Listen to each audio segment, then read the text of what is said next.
Good afternoon. Keisha, have we reached quorum?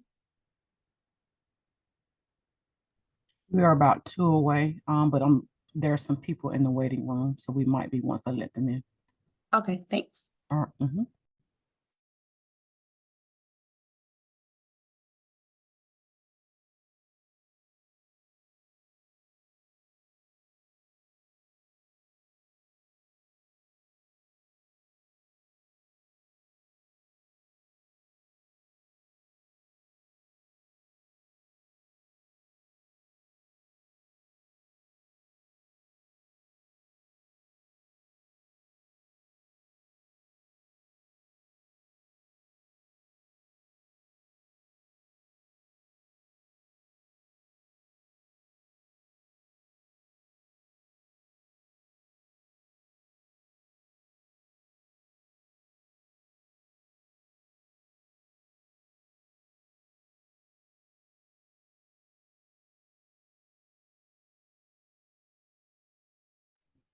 We are at quorum, Madam Chair.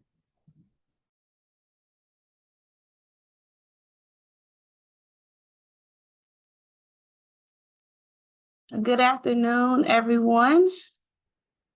I am calling this January 15, 2025 HSAC meeting to order at 3:03.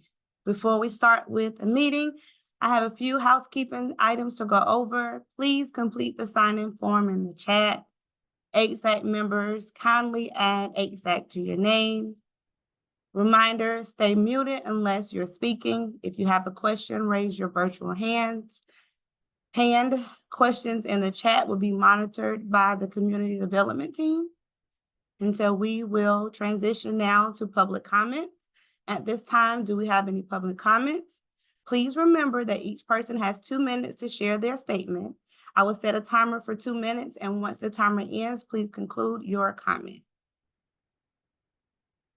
Madam Chair, no one signed up for public comment, and there are no excused absences requests.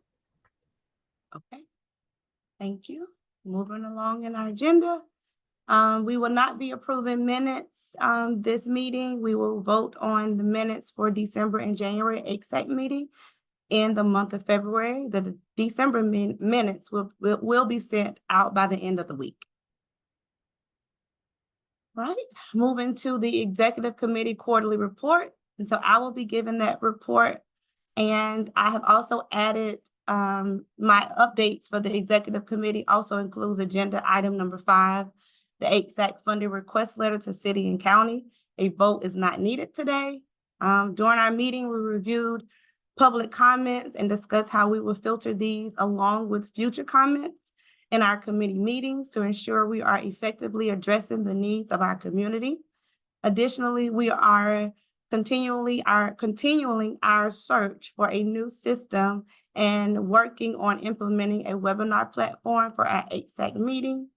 HSAC has approved the funding request letter to the city and county asking for $2.4 million to address homelessness. The funding will support homeless diversion, street outreach, housing vouchers with services, increase emergency shelter capacity, and day services. The request includes $1.2 million from the city of Durham for diversion, outreach, and housing subsides, and $1.2 million from Durham County for shelter capacity and one-day shelter services starting July 1st, 2025. I met with the executive team to review the letter and provide an opportunity for them to offer insight and feedback.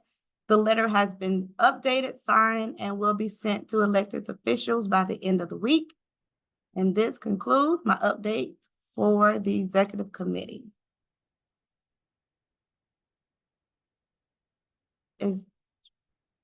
Okay, Commissioner Jacobs, I think you have your hand raised. Yes. Yes, and I'm sorry, I couldn't find the symbol for the raised hand. So okay. Yeah, I'm new to this committee, so I'm just, I might be asking a stupid question here, but are materials usually provided attached to the agenda items? Like, for example, was there a copy of the letter that was provided with the agenda? The copy of the letter was not provided with the agenda item. Okay, I guess I would request going forward, if it's possible, when there are presentations or things like, anything that's written, a document, if it could be provided to the committee in advance so that we actually have a copy of whatever's information or material or a letter that's being discussed. Okay, we'll add that Thank to the notes. you. Thank you. Thank you. Mhm. You're welcome. We'll add it to the notes.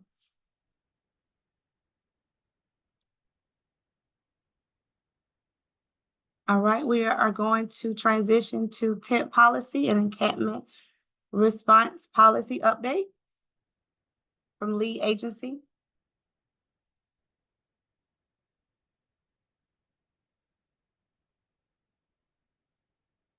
Stephanie, I know that Oh, Colin there is you go. on his way. I don't know if Tanya has, his portion of the report on that particular subject today. I do not have his portion on the report.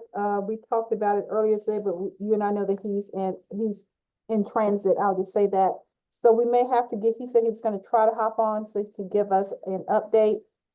We could push that back a little to give him a moment to get on, and I'll see if I can contact him. Okay, perfect.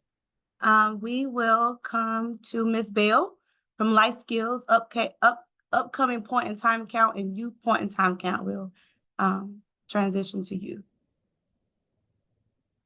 I'm actually gonna do the whole point in time count for the youth and the general point in time count. Thank you, Ms. Addison. Good afternoon, everyone. Just a reminder that point in time is a little over a week away. So get excited. If you know Ricky Gartney, that's her catchphrase. But point in time is Monday, January 27th. We will be starting at the PNC Triangle Club at the Durham Bulls Athletic Park, which is at 409 Blackwell Street in Durham. The doors will open there at 6 p.m. Parking will be available under the bridge at the corner of Blackwell Street and Jackie Robinson Drive. And you may also park on the street or in the south parking deck, which is across from the stadium. This year, we did decide not to have a separate event for people or families sleeping in cars, just with time constraints and not being able to secure the location fast enough.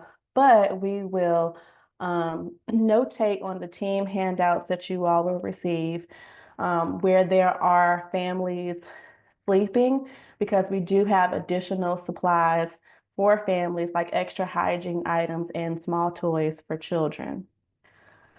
As far as like other special counts, NC Harm Reduction will conduct unsheltered surveys during their normal outreach. I do believe that is on Wednesday. So they will conduct and ask where people were sleeping the night of the 27th. For the youth count, for the youth under 18, DCS staff, not DCS, sorry, DPS staff, Durham Public School staff will be providing just information via email, and they will conduct surveys for those families they know are unsheltered. This is something that they have historically done, so we didn't necessarily need to change the process for them. For the youth ages 18 to 24, we are in the final stages of trying to plan an event. Our team is going to meet with some staff at the Boys and Girls Club to see if they can have something there. That will be on Friday. If they can't, that was the last kind of hoorah for that population. But if not, there were two other agencies, the Emily K Center and the YMCA downtown, that were interested in doing it, but they needed like 6 months notice, and who knew they didn't have the capacity. So Well, Emily K needed 6 months, and then the Y did not have the capacity to do it this year, but they are interested in possibly doing something next year or 2026 for sure. So we will definitely keep their information in our back pocket for the future pit count. For hospitals, we are set to go and survey at the VA. I meet with Duke University Hospital, whose staff participated last year, and I will be providing them with the information this year. I have been unsuccessful at coordinating with Duke Regional, but Russ has a contact there, so we'll be reaching out and hopefully we can get someone to just do the surveys. One thing that we do share with hospital staff is that, of course, it does not impose on emergencies. If they have so many emergencies that night and they cannot conduct the surveys, the case managers on duty, then we, ask, of course, that they tend to their emergencies. We don't ever want to do anything that affects the way they deal with regular day-to-day operations. And so, fortunately, we should have Duke University and the VA, so still trying to work on Duke Regional. We always have a team outside of Duke Regional. So people going there for the night, we still tend to catch, but we're hoping to get inside of Duke Regional with case management. HART has agreed for 16 responders who will participate in lieu of Durham Police Department. So we're really excited about that. In previous years, we've had someone from the police accompany teams so that there is direct access to emergency services. But since HART has direct access to emergency services, they have 16 responders that have committed, and we've asked them to let us know if we have any additional. The team at Housing for New Hope, we will begin to set up the teams for the night of. So we are actively working on the maps, getting team assignments. And if you've participated last year, each team had a team handout, and it gave you all the information about the locations that you were going to, the map of the locations that you were going to, all of your team members' names and your team lead names. You can expect that same information this year. So that's what we're working to produce and get that out. And we usually get that out right before PIT a couple of days, just because things change, people get sick, and we have to kind of shift around. So you'll still be getting that information right before PIT. We're also going to be reaching out to people that we've assigned to team leads, and we'll have a training for them. It will be recorded. It will be very short.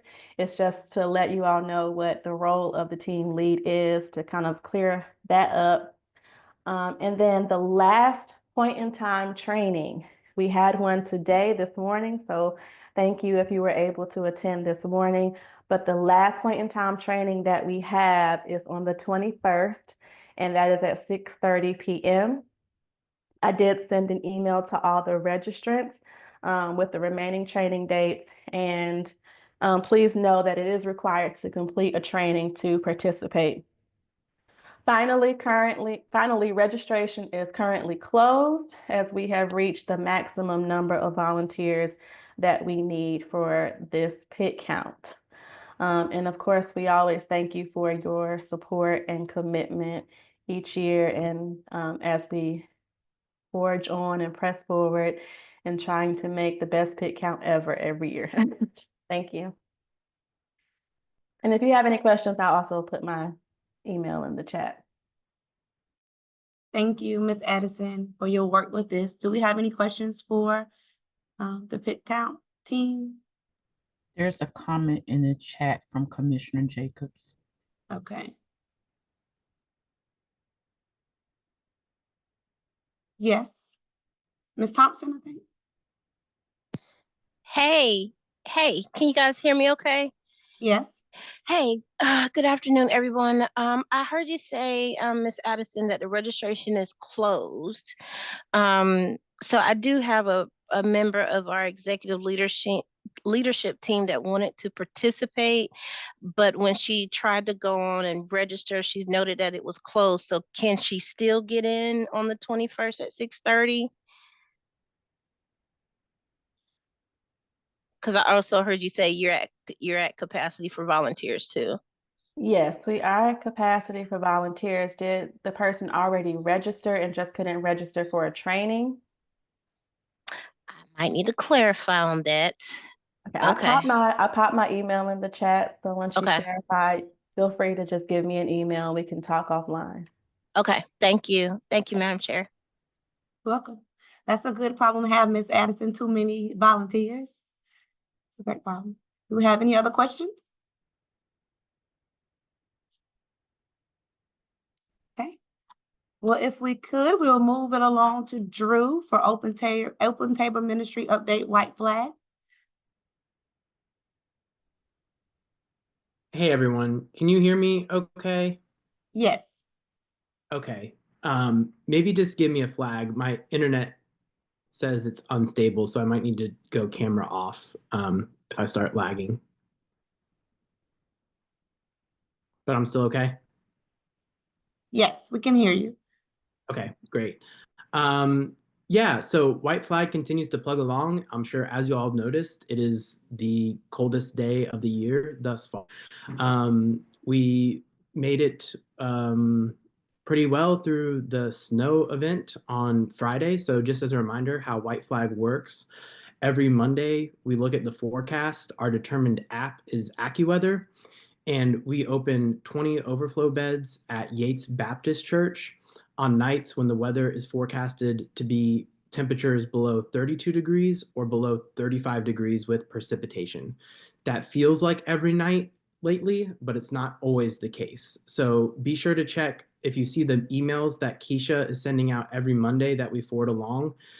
Every Monday, we announce those dates. And I'm also going to drop a link to our website if you ever have a question about what nights those are. So for example, this week, it's every night except Friday night, which will not meet that white flag requirement. But we have 20 overflow beds. Check-in is between 7 and 8:30. As a reminder, Families Moving Forward and UMD are also doing overflow capacity on those same nights. Yeah, I can't say enough about our community partners and just how gracious folks were in getting through the snow on Friday. I'm from Florida, so it still hasn't lost its novelty on me. And it was just very encouraging to see folks coming together. We did early check-in starting at 5 p.m. on Friday, and we did a later checkout on Saturday, and just coordinating transportation for folks and just making sure that folks were able to access our shelter. So again, it's on a first come, first serve basis. We've reached capacity starting like towards the end of last week.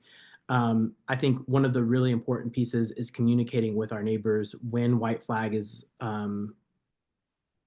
operating and when it is not, because that can be a really challenging piece for folks who might not be able to access that. So encouraging folks to call Entry Point. So just as another reminder, everyone should be contacting Entry Point regardless of what shelter they're accessing. Folks do need a referral to access Urban Ministries and Families Moving Forward overflow beds, while folks don't need a referral to come to Open Tables shelter at Yates Baptist Church. We still encourage folks, highly encourage folks to call Entry Point Durham. So yeah, we anticipate, we'll continue operating the shelter as long as we experience these nights. I can't remember if I said it before, but AccuWeather is the app. So if you want to follow along and be checking incessantly for the 10-day forecast or following along, and I'm happy to answer any question folks might have. And I'm also happy to talk offline if folks have any questions as well.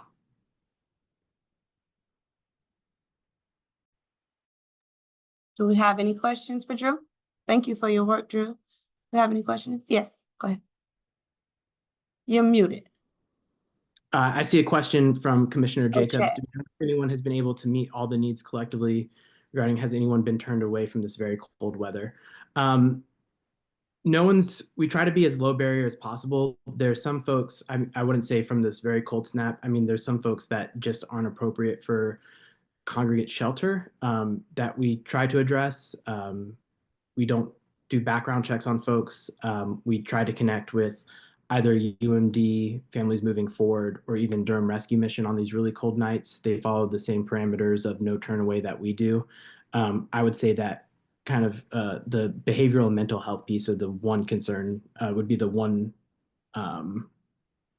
reason that we're unable to support folks at our shelter, which would be a broader piece of if folks are able to be supportive in congregate shelter or not. I hope that answers your question, Commissioner Jacobs. Councilmember Cook. I'm sorry, Drew. I guess my question was like collectively, so I understand maybe you haven't, but in those cases, are people ultimately able to get help? That's kind of what I was trying to understand. Do we know? It's been my like- understanding. Yeah, okay. It's been my understanding. Thank you. I would also defer to street outreach, community paramedics, HART, and other first responders who might be encountering folks who we don't know about at our shelter.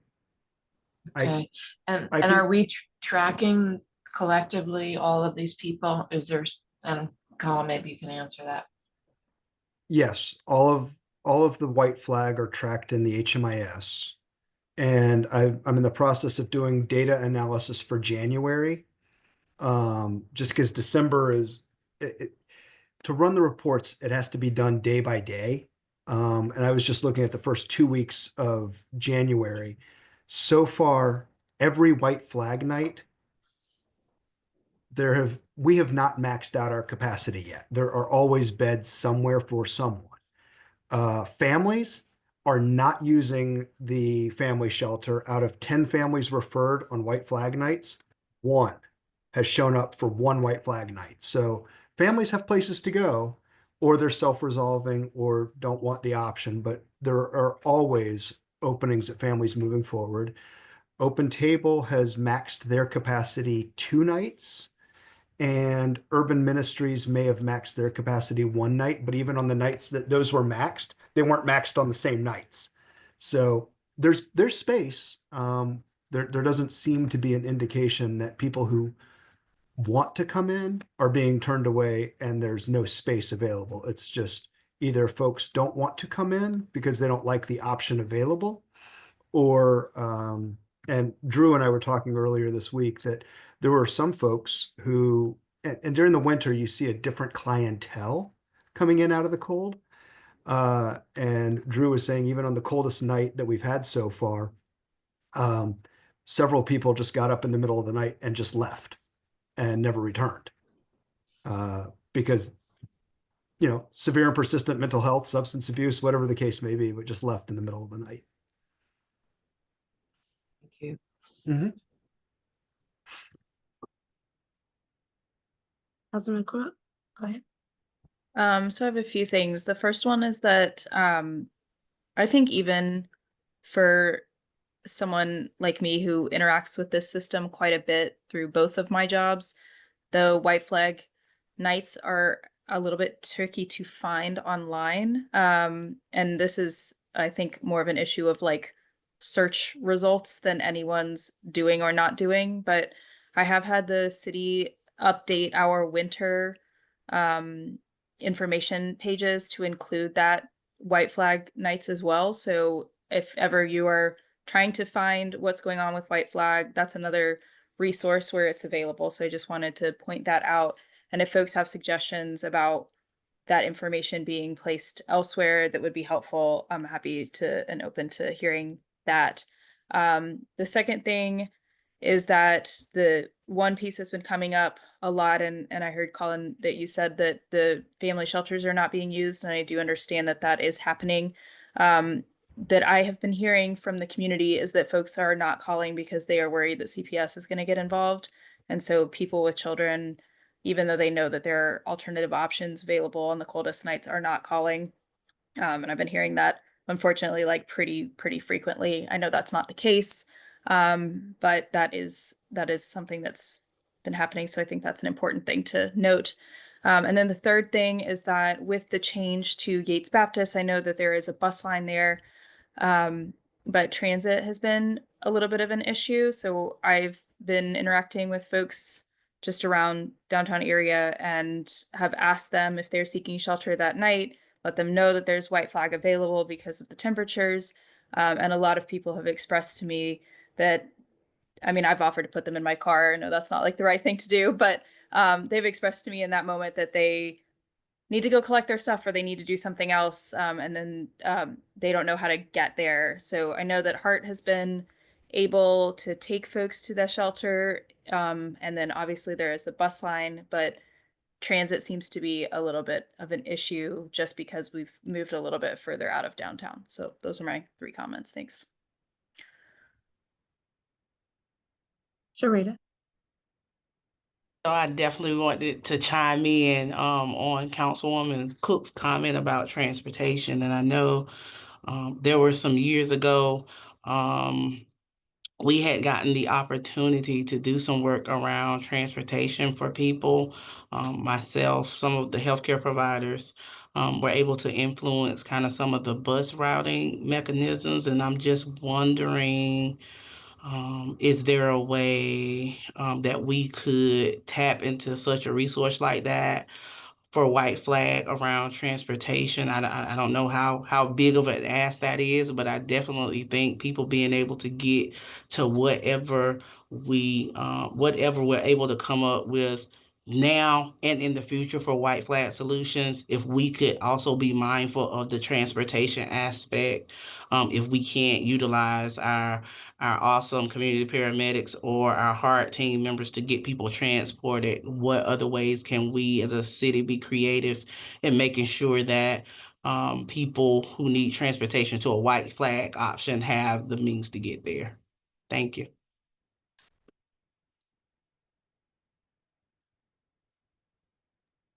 Are there any more questions for Drew?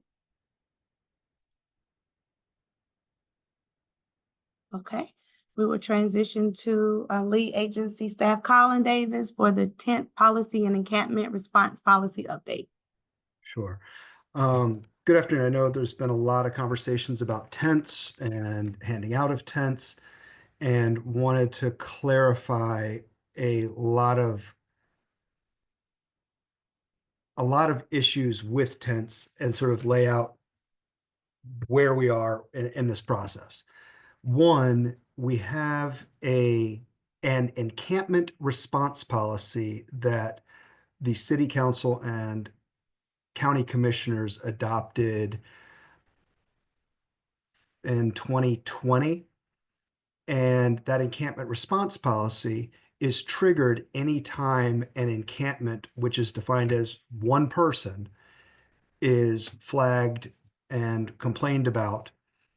And that encampment response policy triggers the unsheltered coordinating agency to go out, investigate the encampment, and potentially pull together multiple departments from the city and multiple departments from the county, assess, engage, try and connect, and make recommendations to city manager, county manager on the keeping of a encampment, allowing it to stay and remain, or allowing it to to close. Okay, sorry, the encampment response was 2018.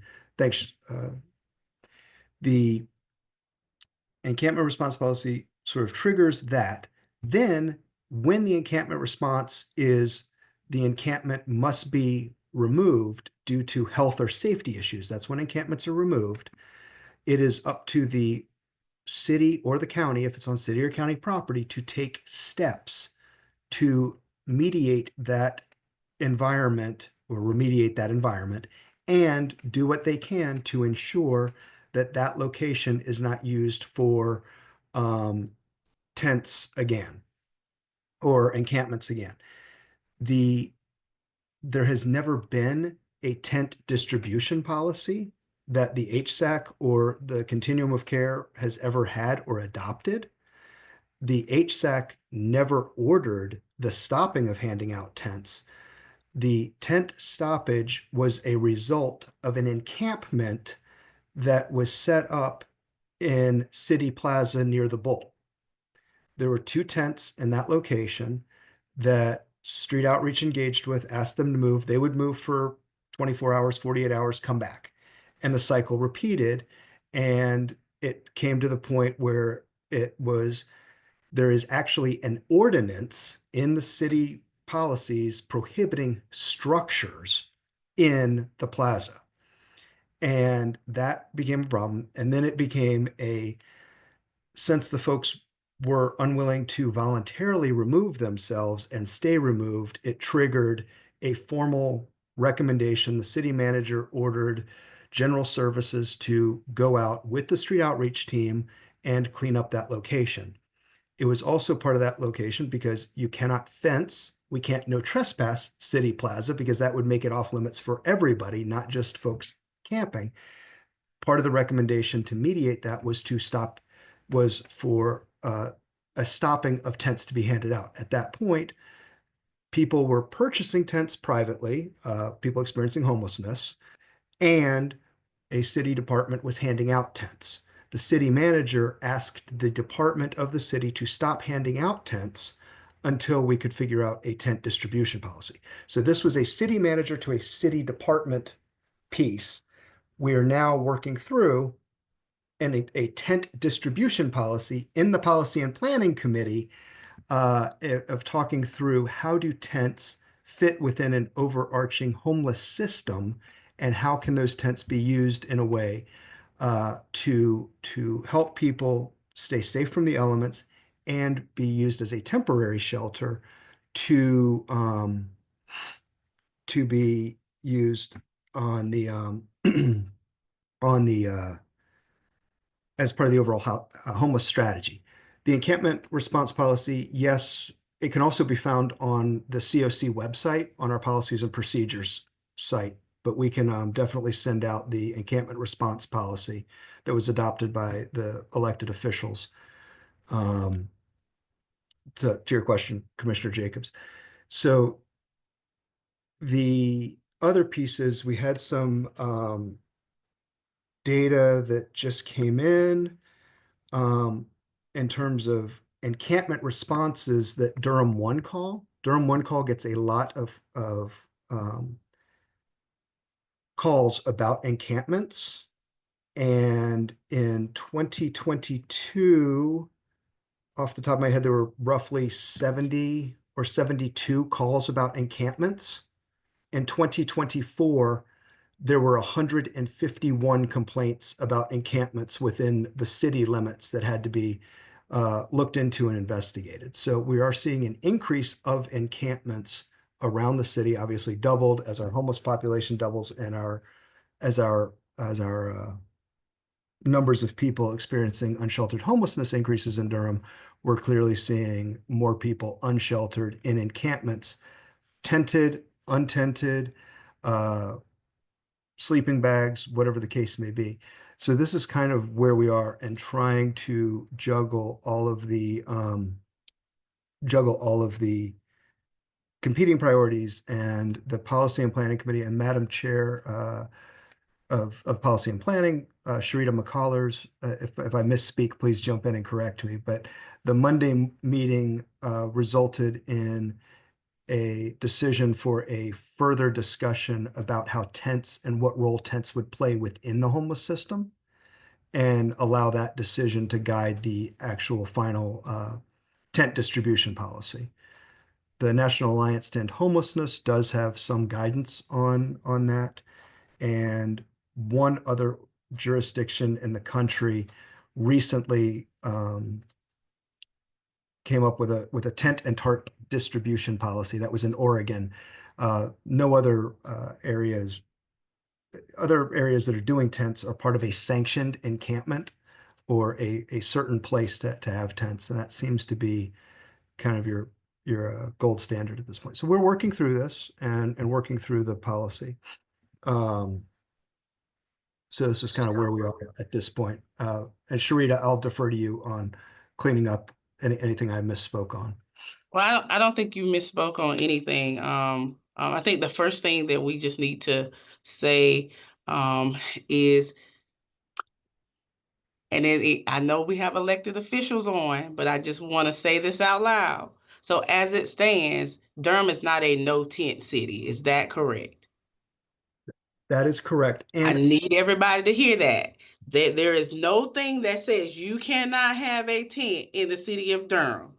Okay, there's nothing there. This issue came up just because we had an issue with an amassing of tents. And this is why we are here and dealing with this. Secondly, community development would like us to have a policy, and to some extent, I absolutely agree that we should have a policy. We have been shared a kind of working policy that has not been finalized. There are plans for us to come together with a special meeting to try to work on some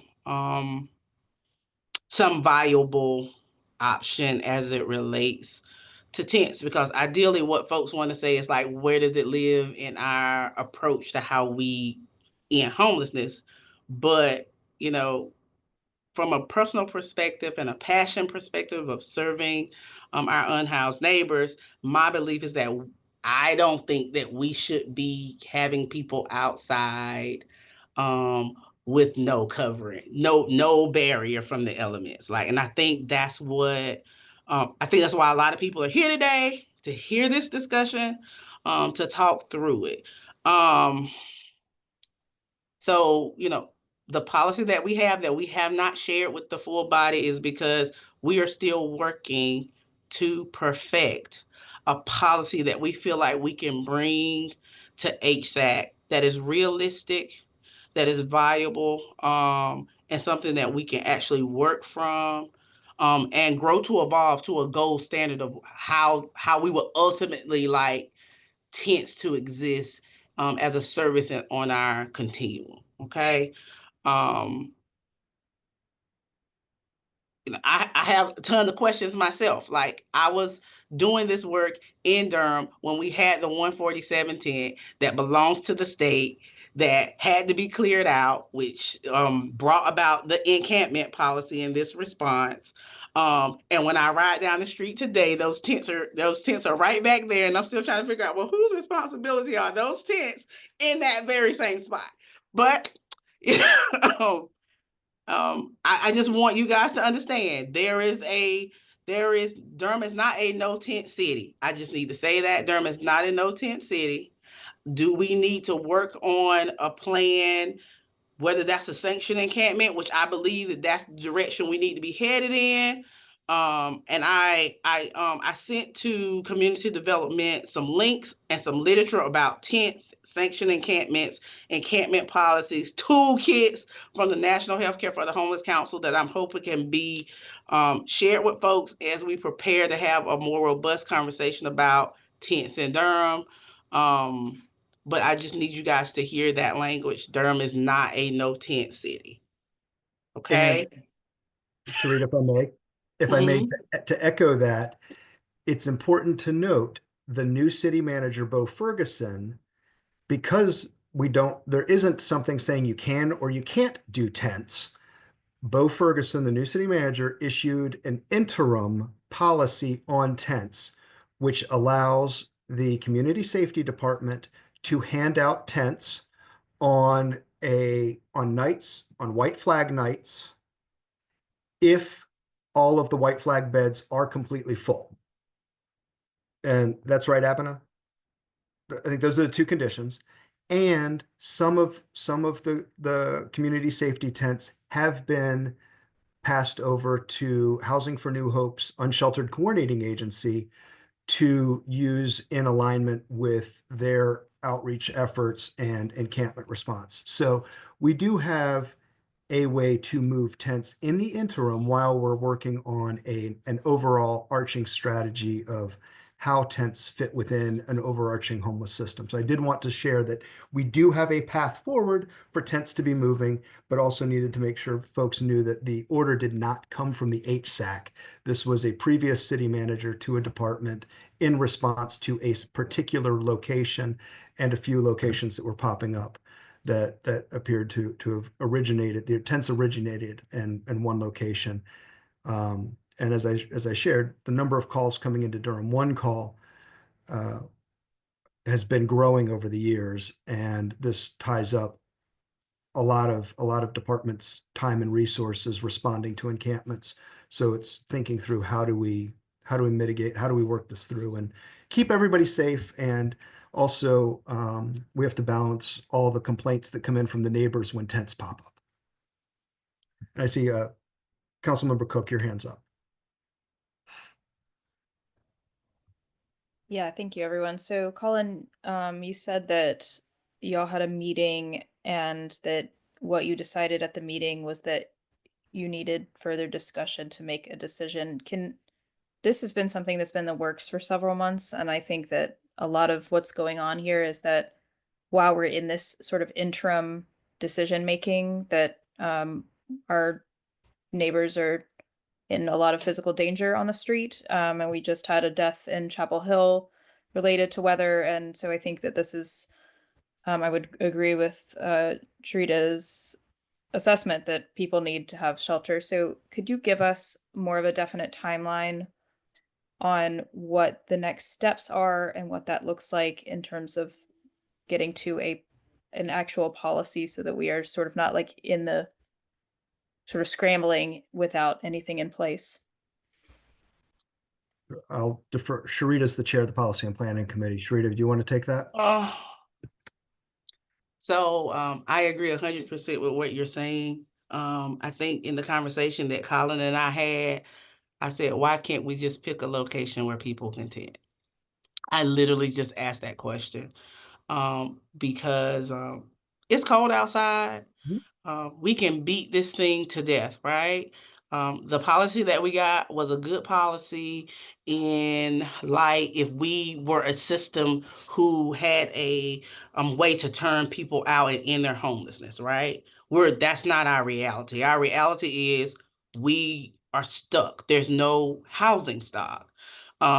So because of that, the plan that we initially got presented, which, you know, would like, I understand why it was designed in the way that it was not a realistic right now solution for people. You know, I don't know what the city officials, city and county officials, how they feel about that, but I think that we are beyond a point of beating this thing to death, and that we need to come up with something for now and work to perfect, you know, an official, you know, the official standard of how we would like to use tents in our community. I think we should just, you know, we should move forward, because people got to have a place to stay. And if they can't get into a shelter, they need a place to sleep. They need to be protected from the elements. It's, you know, it's not an ideal situation, but the situation we're in is not ideal either. So my hope as far as a timeline would be that when we come together for this special meeting, we come up with a working tent policy for now, and we work to further develop that policy following making that decision. That would be my ideal suggestion and my recommendation as the Policy and Planning Chair. See some hands, but I don't know. Oh, that's my hand. Russ. So I guess maybe a little bit further information on the process of the policy, because I don't recall on Monday there being resounding support for the policy as written. The policy we were given had a date of October 18th. So we're nearly 90 days past that. And I guess some clarity on what's been happening in the background. If a prior manager put I'm going to say cease and desist because my brain can't come up with another word, but the ban in place in August, what has been the process heretofore? Like, so this is my, and I don't know if that's a Sharita or you or a Colin question. I think the logistics behind it belong to Colin, right? But I remember when the conversation about tents came up, I want to say it was around October, maybe September. I recall it being planned for the lived experience group, and Colin, you can correct me if I'm wrong, the lived experience group was going to work on a tent policy. And you're right, months and months and months went by.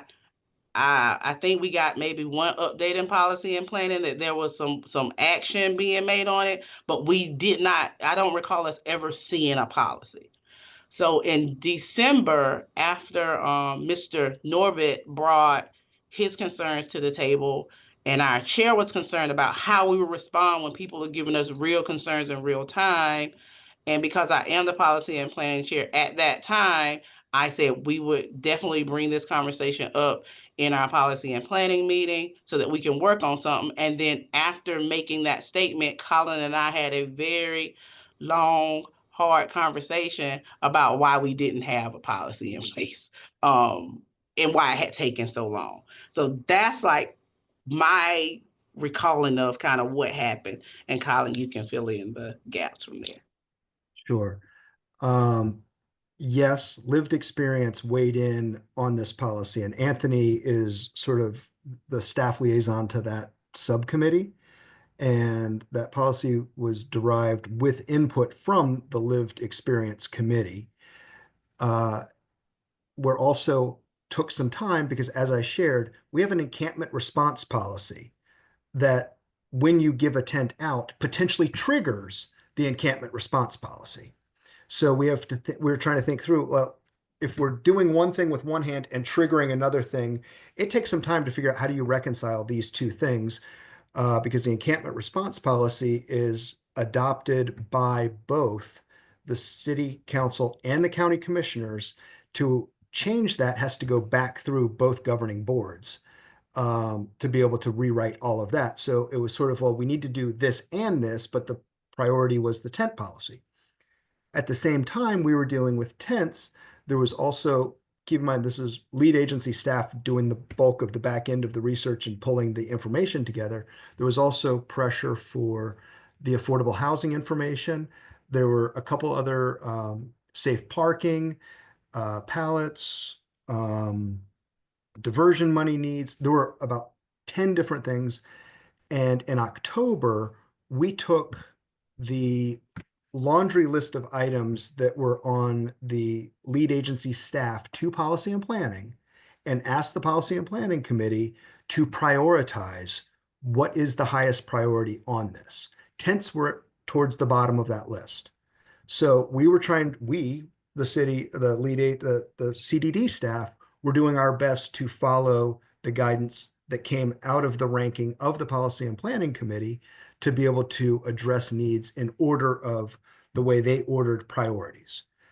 Then tent sort of ended up jumping the list, and we were trying to juggle that and other competing priorities at the same time. And there's, different ways of looking at tents. There's a crisis response, and there's a tied into an overall arching homeless solution that includes supportive services, and trying to think through how and what is the best services. So there was a lot of research done by the community development team, pulling on resources and information from others around as we worked through it. Shared information with community safety, a little bit of back and forth there. Things got delayed between the two departments, and we are where we are of trying to work through a homeless response on this. So that's kind of how we got to where we are, was based on prioritizations in terms of what we were hearing from the policy and planning committee.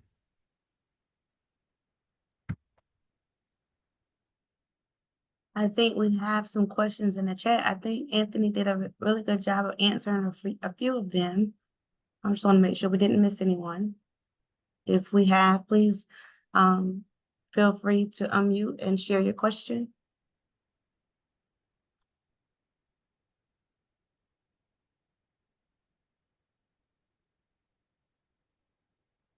Go ahead. Commissioner Jacobs, go ahead.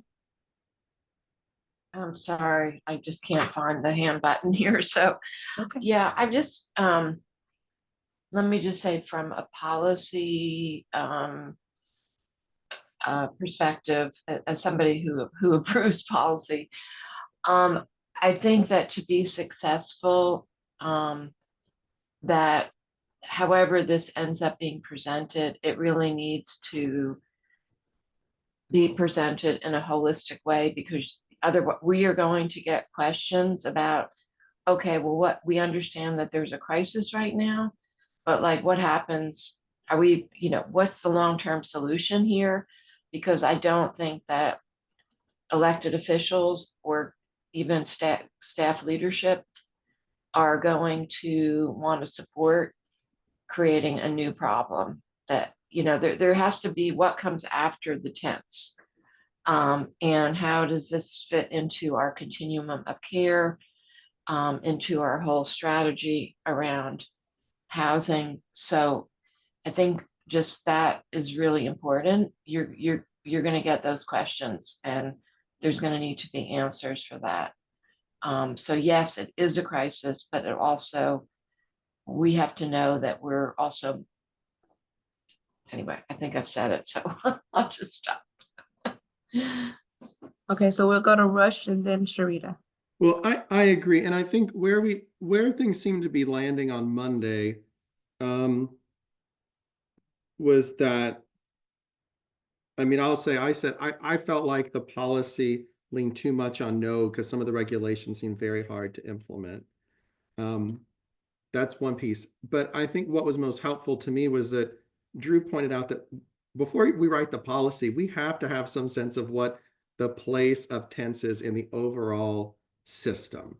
To Wendy and Sharita's points, like the focus we need to have is on housing. And we need to continue to push community development to get us the information some of us have been asking for about when units are opening, how we lace through flexible subsidies and supportive like we have to continue to keep attention there. And part of what it felt like was coming, I mean, there was, and I'm going to say the HEART team, because the people voicing it were all city employees from the HEART team, frustration at the interim guidance given by the city manager. And I took it as wanting to see changes. You can watch the video on YouTube if you're bored, and correct me on that impression.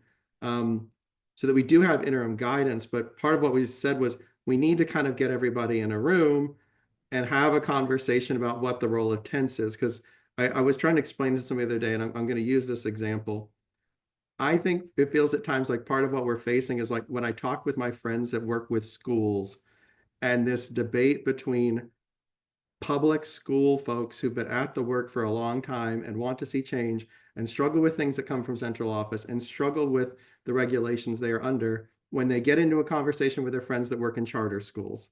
I'm not trying to assign values, but they have more flexibility, they have more funding, and you see that tension. And I feel like in ways that's part of what we're experiencing as a system between kind of established processes and so much HUD regulation that understandably by definition lead agency has to follow, and the extraordinary flexibility that we're all learning from that HEART is offered. And at some point we have to have this conversation in a healthy way, maybe healthier than sometimes happens for public schools and charter school systems, so that we can figure out what the plan is, and then what the role is, and then let's get the policy updated. We need a long-term policy for sure.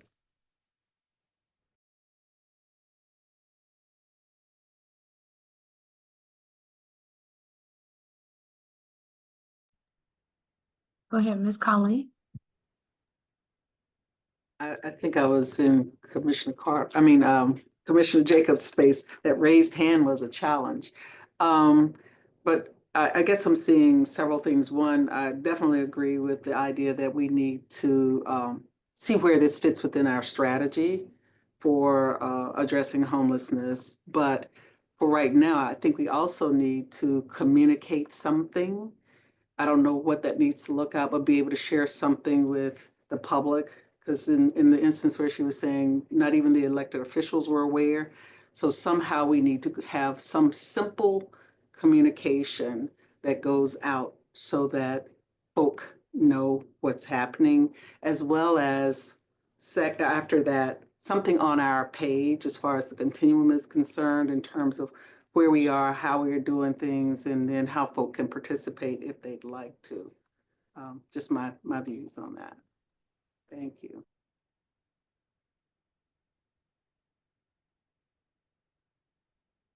Thank you. Do we have any more questions, comments? Anyone in the chat needed to share? If your question was not answered? Sharita, go ahead. I just wanted to go back to Russ. Russ, I think you just expressed the reality and the challenge in describing the entire process, right? So we need to figure out like what, just like Drew said at our meeting, where do the tents fall, right? But we also know the ideal solution would be housing, right? But we don't have any. So we're kind of stuck, right? We're stuck. So what does our response need to be? Me, I err on the side of humanity just because I believe that housing is a human right, right? At the end of the day, that's what I believe. But we can't deliver on that right now in our city the way it is.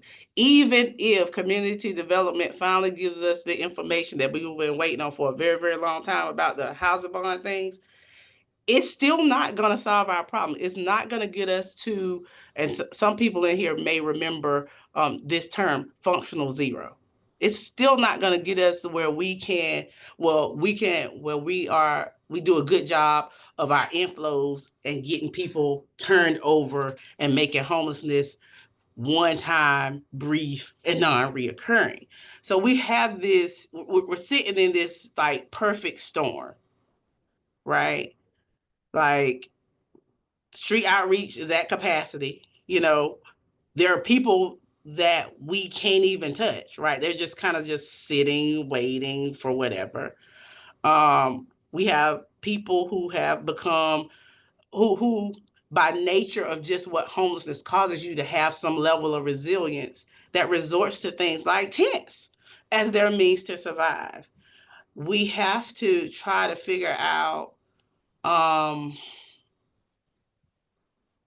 do we wait on the housing units before we address the people we don't serve? Or do we try to service people from some place of human dignity and respect? You kind of get what I'm saying? So like, while I hear what you're saying about where it lives, you also are dealing, and your team is dealing with the very real realities that people don't have any shelter options. I think we can do both. We just have to give each thing the appropriate amount of energy, if that makes sense. Like if I assume that Colin or Ryan can distribute the interim guidance from the city manager or talk us through that. If there are a couple of adjustments that need to be made to that, maybe that gets us through the winter season while we work on some of these other pieces. It didn't have to be that long. But yeah. You're correct, Russ. And this is an HSAC policy. This is not a city policy. This is something that needs to work its way through policy and planning and the HSAC adoption. This is a homeless services space, and it's trying to get it through the appropriate channels so that HSAC makes that recommendation, as this is the HSAC's and therefore our continuum of care's position on tents. This is not something, and then the city and the county can choose to accept it, not accept it, or create something different. I mean, Councilmember Cook and Jacobs, I think Keith and somebody and who else is on here? Somebody else can jump in from the county or the city if they feel otherwise, but what I've understood is, at least from the city manager, is they're looking for the guidance from the HSAC.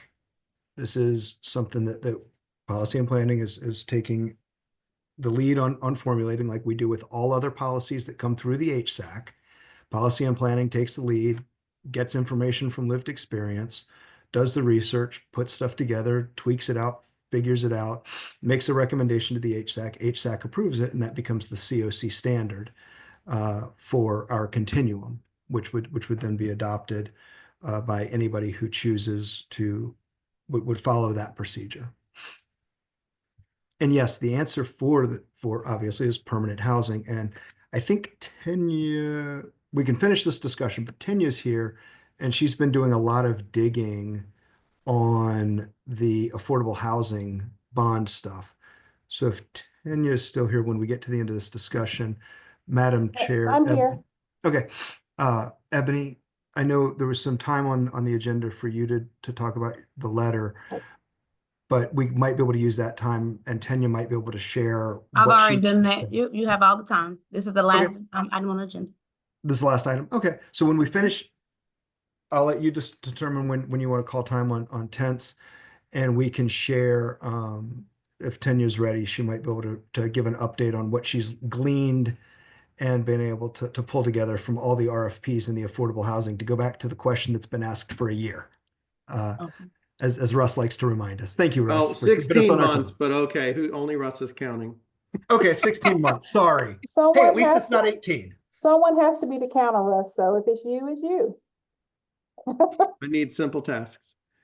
So I can give a preliminary update. As Colin says, I was tasked like maybe 3 or 4 months ago to do a deep dive into the 2 RFPs that came from the Forever Home doing funding for multifamily projects. And I have done that deep dive, and we will be sending out a report on my deep dive after it's reviewed by Deputy City Manager Chadwell. But I can give you some preliminary information on it. There were RFP 1, there are 5 projects selected. I'm sure you all know those. 5 projects being, and I'm just going to name them out. Affordable Community Residents Association, they had a project that specifically went to help persons with HIV and AIDS get housing. CASA, which is complete, Crescent Road, which is complete, Harriet's Place, which is still underway, and Hardy Street, which is almost complete. Of those first 5, we have been in communication with the first one, the one that is specifically for HIV/AIDS persons to help them get housing. I'm going to take them out of this conversation, although when you look at the chart that I prepared, they will be on there. This is there for a specific population. I won't give you the number of units for them. But for the other ones, CASA, Crescent, Harriet, and Hardy, we have been, Colin and his team and my multifamily team have reached out to get tenant selection plans to find a pathway to getting getting rental units to go through the COC. And everyone that we have spoke to has been a willing participant. We already know that CASA has already done that by having 10 households go through the COC. And we're using a similar process for the other ones. 2 of those that were selected were tax credit projects. That's Crescent and Harriet's Place. They have slightly a different process where they have their own set aside for households that are 30% or less. But they also, in the RFP, they spoke to the point of having some households to go through the COC. So we have had meetings with them and are having meetings with them now. Colin's team with Jeff, they're meeting with them now. I think we have a meeting that's coming up within the next 20 days for Harriet's Place. A total, there were about 59 units that were quote unquote set aside.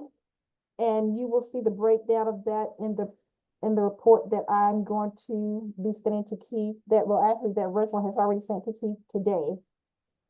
That's RFP 1. And RFP 1 was specifically for to assist persons that were 30% or less. RFP 2, slightly different criteria, but still kind of serving the same population. RFP 2 went specifically to assist tax credit projects. We already know that tax credit is targeting key approach of their 10% that are going to go to houses that are 30% or households that are 30% or less. We are reaching out to Cedar Trace and of course, Sandy Ridge Station, to get referrals to get some referrals for the COC. As recently as I think, yes, I was out of town for the last 3 or 4 days, but I believe as recently as yesterday or Monday, I saw emails going back from Colin and Jeffrey, and I think Russ, you might have been included in on one of those emails, maybe, I think. I was reading, while I was traveling, so I'm not 100% sure, but I think so. And they are going to be working with Cedar Trace and Sandy Ridge Station to get availability, to get some units available to the COC. So all that is happening in live time right now, and you will have a written up summary of everything after DM Chatwell goes over and says that we can release it to you all. I hope that's helpful. Colin? I was going to say, one thing that's really important to keep in mind, the majority of these projects have tax credits involved. Tax credit, low-income housing tax credits require a target and key set aside. So getting people experiencing homelessness connected to North Carolina Health and Human Services is a great way of accessing a lot of those tax credit properties, because those tax credit properties have, 5 to 10% of those units in all those buildings set aside for homeless coming out of target and key by tax credit rules. So that's something just to be aware of. Yeah. And some groups like Hardy Street have said, in addition to those, they'll provide some other units for the COC. Some units are saying we're just using target and key. And I see. And Go ahead, just, Russ. just to help, let me, if I can, some of you heard Please. this, but Hardy Street, excuse me, is a perfect example. So this is a joint DHIC self-help project. H&H was in the original RFP to be the referring group. Okay, so that's really the reason that we had the data and you just start asking the question. So like 132 units, new project. Because of the LIHTC money and the target and key implications that Colin's just mentioned, that means that, I got my numbers here. There's like 14 units that will be referable through target and key. And we need to put some energy into making sure the target and key system runs more efficiently, even though it's not under our control, because regularly target and key units are going, I can see Sharita shaking her head, they're going underutilized. Okay. If they're not filled within like the 30 days, then they get released until the next time.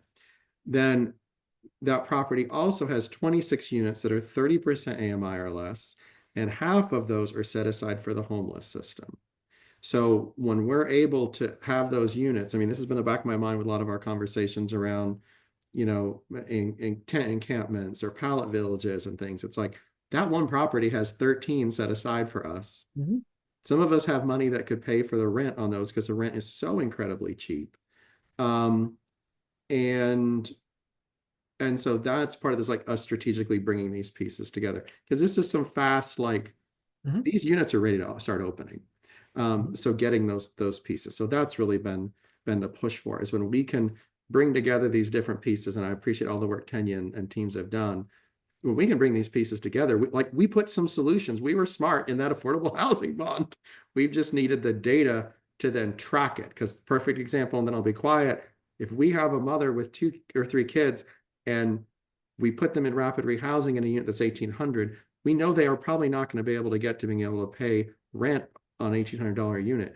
But if we can do that until we can bridge them to one of these kinds of units at $700 for a 3-bedroom unit or something like that, that's doable. That's a solution. There's strategy behind that, and we're using our resources. So that's really been the drive. I'll be quiet. So. Thanks for that, Russ. And just know that over the last few months, we have reached out to the developer, to the property managers. We are tying those lists together, and Colin and his team and my multifamily team are working now. We were kind of working separately, but now we're working in tandem to make sure that everyone is connected. And as soon as the multifamily team knows something, they shoot it over to Colin's team so they will be able to bring it to the COC. Commissioner Jacobs. Yeah, thank you, Tanya. Thank you for that report. This is very important. And I'm also wondering about the city and the county both have given $13 million of ARPA money towards gap funding for different projects. And I don't know if this is included in what you just spoke about, these two RFPs. So that's one of my questions. Secondly, I want to mention that the county with our 300 and 500 East Main Street projects that are being done by Laurel Street Partners, 300 East Main Street will have 22 units at 30% AMI or below, and that's really getting close to being finished. And we are about to get started on the 500 East Main Street project that will have 53 units at 30% AMI or below. 31 of them are going to be tied to Section 8 housing, HUD units. But I did bring it up to our staff at our work session last week about how are we going to tie these into the system that we have already, and how do we get this included in our contracts with Laurel Street. So my third question is, are we, how is everyone working together right now to basically make sure that any contract going forward is addressing the mechanism to address this issue? So as it relates to ARPA, all those contracts have just gotten committed. They all got committed before December 31st, 2024. All contracts are all the funding has been committed. Some of the work has started, some has not. We're more at a beginning stage with that, but I can give you an update of where we are with all ARPA funded contracts that we just got all the funding committed for them the last week of the year. I think it's Okay. about 7 projects, 6 or 7. I can provide an update on Okay. that. So those are different from the ones that you just talked Yes, about. Those, yes, okay. yes. Okay. Those are different. The timetable is more, that's like things that are just closed. The contracts are just closed now. So that means that building has not started on most, if not all of those. Okay, so my question then, and this would be for you, Chelsea, too, for us to go back and ask our city and county managers what can we do to make sure that all of these new things that we're just funding, that we address this issue now in our contracts? What can we do? Do we need to go back and have a supplemental contract? I don't know. We need to come up with a fix. And Colin might speak on that. I will go through the contracts and see what's in the language. But Colin may have some other ideas on that. So It's very heavily ARPA driven with ARPA language in it. But Colin, go ahead. what we have found in the existing contracts is there is not necessarily language in the contracts, and this is requiring separate MOUs. We Okay. met with the property management group for Cedar Trace this week. The property management group is like, great, love to do it. How many units? And we're like, we don't know. And they're like, well, we don't know either. You need to go talk to the owner and ask the developer how many units above the tax credits are they willing to set aside for you. In addition to, like, there's already the tax credit units that have to come from Target and Key. There's 18 of those units that are set aside for that group at Cedar Trace.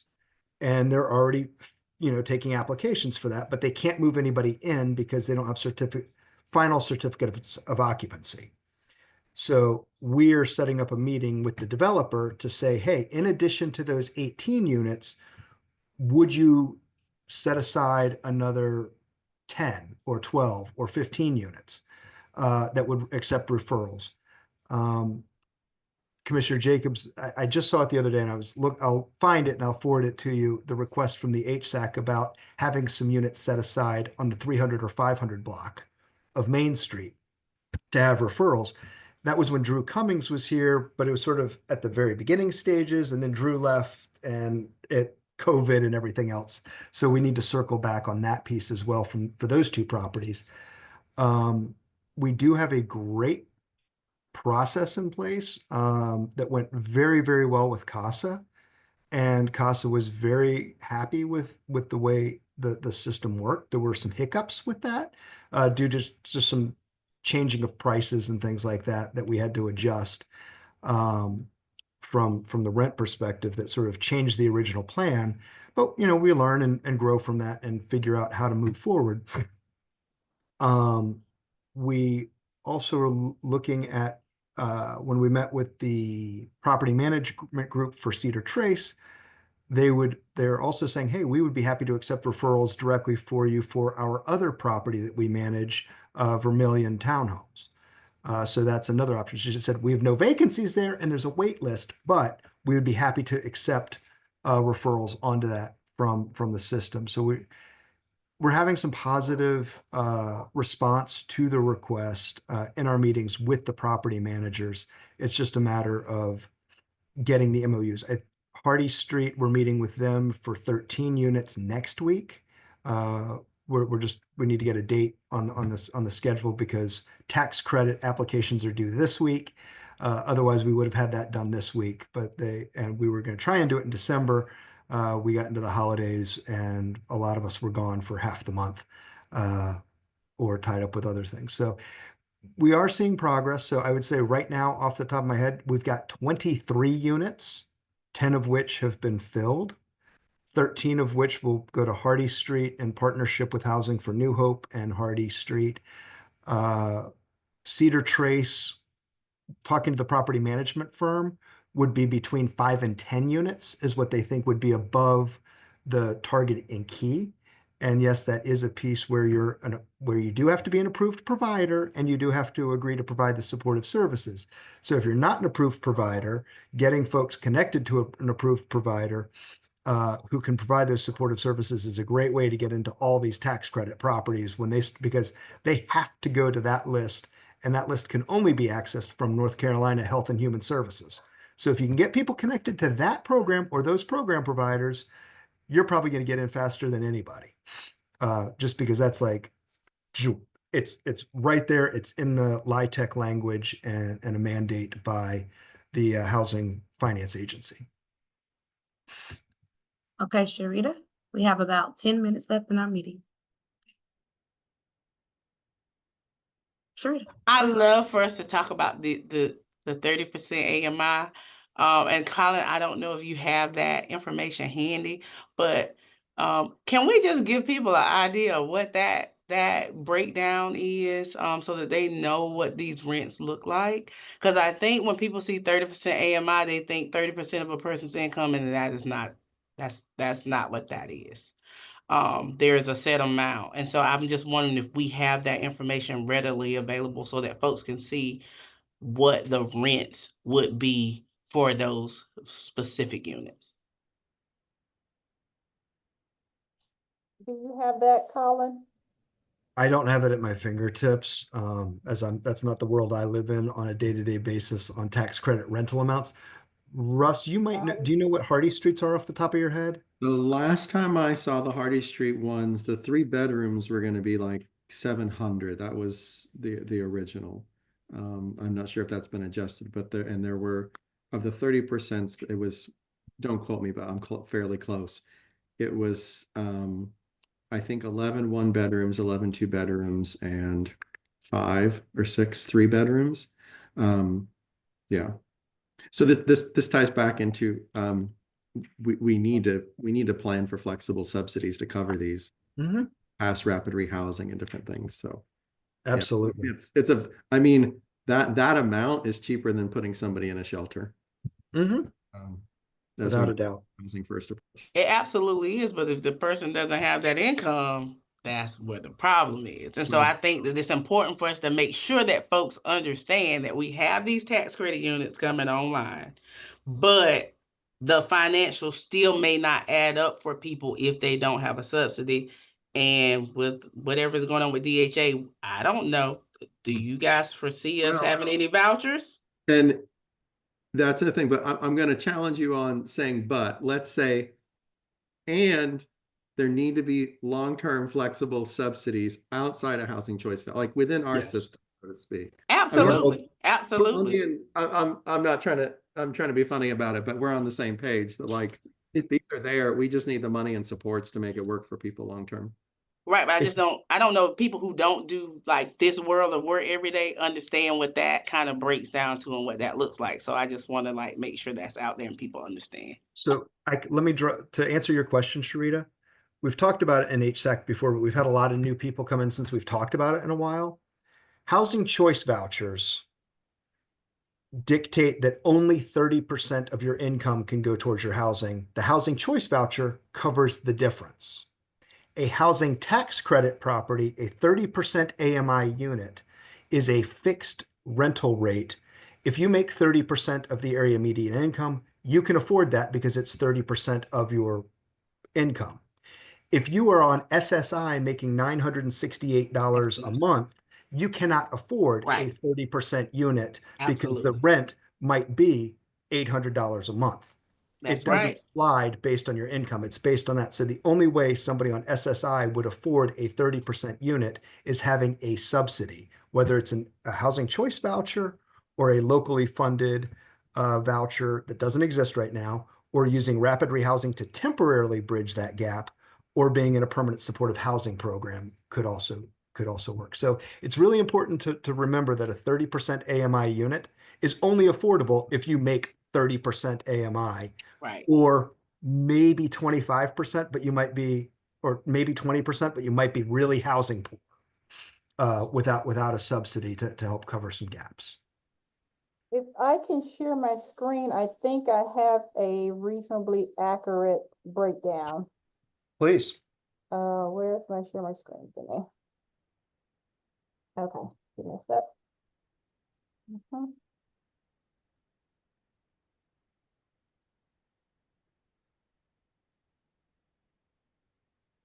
You all see this Yes.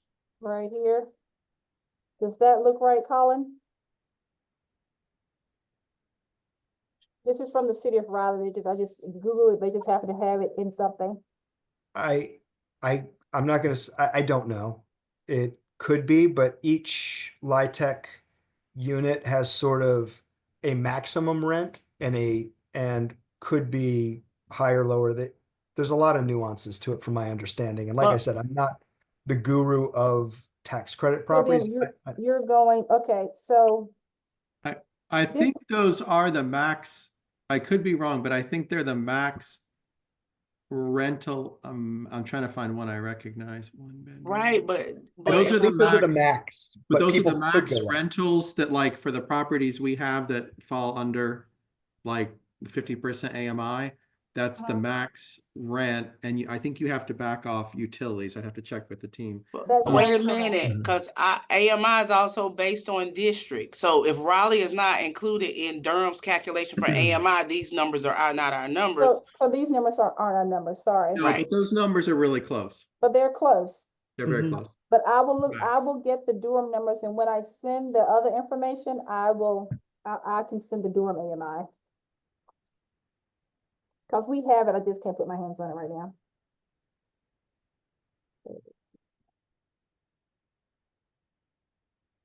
Okay, Sharita, it looks like your hand is raised. I'm sorry, Madam Chair, I just didn't put it down. Okay, we have about 4 minutes left. All hearts and minds are clear? Before we move to our announcements. I know it's a lot of information to take in today. Very productive HSAC meeting.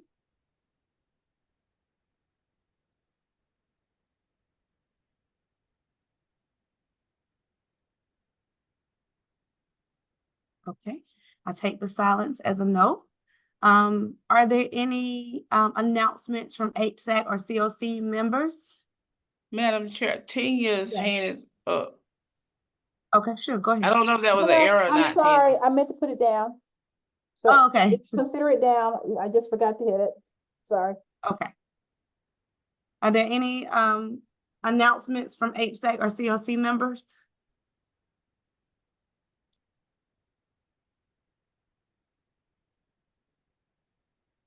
Okay, to continue our work, please remember our executive committee meet on Friday, February the 7th, 2025 at 10. Our next policy and planning committee meeting is the second Tuesday. Next meeting is February 10th from 10:30 to 12. The next performance management committee meeting is the second Thursday, which is February the 13th. 10 a.m. to 11:30, and our next full HSAC meeting is the fourth Wednesday, and that is February the 26th from 3 to 4:30. So again, Sharita, your hand raised. I was trying to type it in the box because you were talking. Oh. I just wanted to just remind people to be on the lookout for the announcement for the special meeting for policy and planning to discuss the tent distribution policy. My hope is that that meeting will occur before our next policy and planning meeting. So just be on the lookout for it. We have to get it out at least 48 hours prior to the meeting. And we will make sure that the communication or blast goes out to the continuum so folks know.